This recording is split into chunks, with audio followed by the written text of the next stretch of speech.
E aí pessoal, bem-vindos a mais um vídeo do meu canal. E dessa vez, infelizmente, aparentemente, o meu inversor deu problema. Eu estava mexendo nas tomadas lá na sala e não sei exatamente o que aconteceu, aparentemente um curto. A luz piscou e escutei um barulho estranho aqui em cima. Quando eu subi, aparentemente estava saindo uma fumacinha daqui e ele estava desligado. E no momento, né, as baterias já carregaram. Tá marcando aqui a saída load ativa. Não ocorreu a transferência porque eu desliguei aqui o meu botão. E só sei que quando liga, era para entrar automaticamente o inversor. Ligou o meu mega capacitor, o inversor era para ligar também e está aqui com os LEDs todos apagados. Deixa eu desligar aqui, senão ele vai tentar fazer transferência para as baterias. Só dá para escutar um ruído, acredito que dê para ouvir na câmera.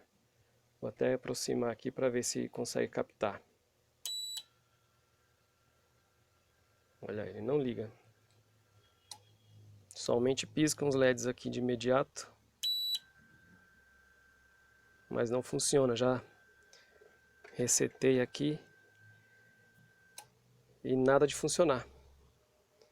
Então é mais um desafio aí para tentar consertar esse inversor. No vídeo anterior eu mostrei como que eu fiz para tirar a proteção dele, né, que ele ficava entrando em proteção, que já é um problema crítico dele. Quem tem esse inversor sabe como é que é. E agora mais um desafio que eu vou tentar, que eu vou ter que encarar para consertar esse aqui. O cheiro de queimado está bem forte, a fumacinha estava saindo por aqui. E vamos ver como é que fica. Se você está vendo esse vídeo agora, é sinal que deu tudo certo.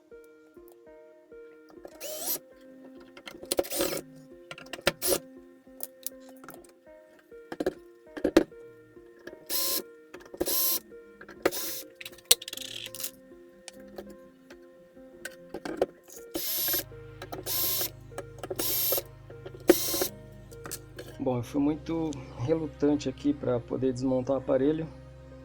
Achei que daria para fazer o reparo sem ter que desmontar totalmente, mas tá aqui o resultado. Eu tive que tirar todas as peças, estão agora espalhadas aqui pela minha bancada, porque no dissipador tem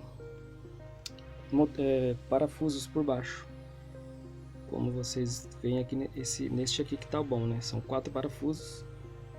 Eu já tirei daqui para poder conseguir sacar o dissipador e acessar os MOSFETs queimados. Então do lado de cá tem dois, esses dois aqui foram os mais prejudicados, dois aqui e dois aqui do lado oposto ao dissipador. Vou fazer a retirada agora do último MOSFET da placa. E está sendo muito difícil tirar, porque a placa ela tem uma grande área, né, de cobre, e isso acaba dificultando o aquecimento do ferro de solda.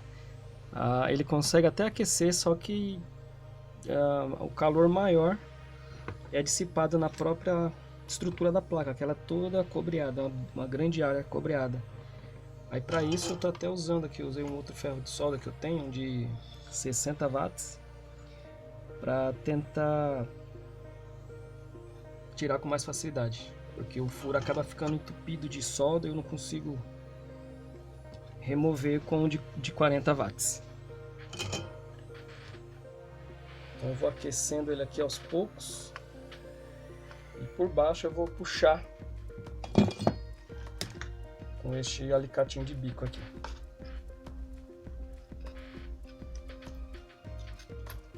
Até que saiu, mais fácil. Os demais eu tirei com ferro de 40 watts.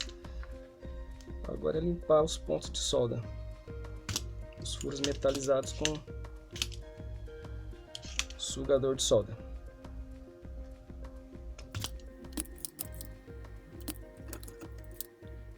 E o ideal é deixar ele totalmente limpo, né, para poder o outro componente não entrar com dificuldade. Ele passa fácil aqui por esse furo metalizado. E para poder limpar melhor, eu improvisei aqui uma espécie de malha com um fio de cobre decapado, né? Ele acaba fazendo o papel da malha de limpeza. E um pouquinho de solda de pasta de solda também ajuda a deixar a solda mais fluida e remove melhor.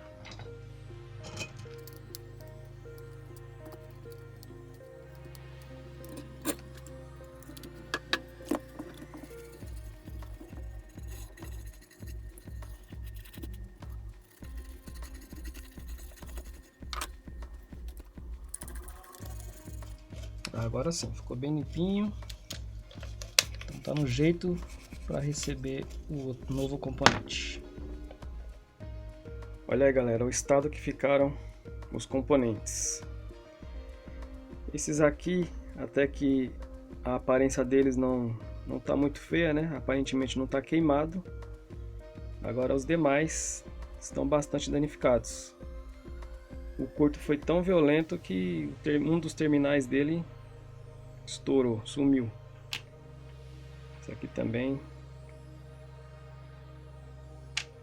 Porém, apesar de que esses aqui não aparenta estar muito ruim, eu vou trocar todos, porque internamente ele pode ter alguma alteração e não funcionar de forma adequada. Já fiz a troca dos resistores. São resistores SMD de 10K, aliás, de 10 ohm.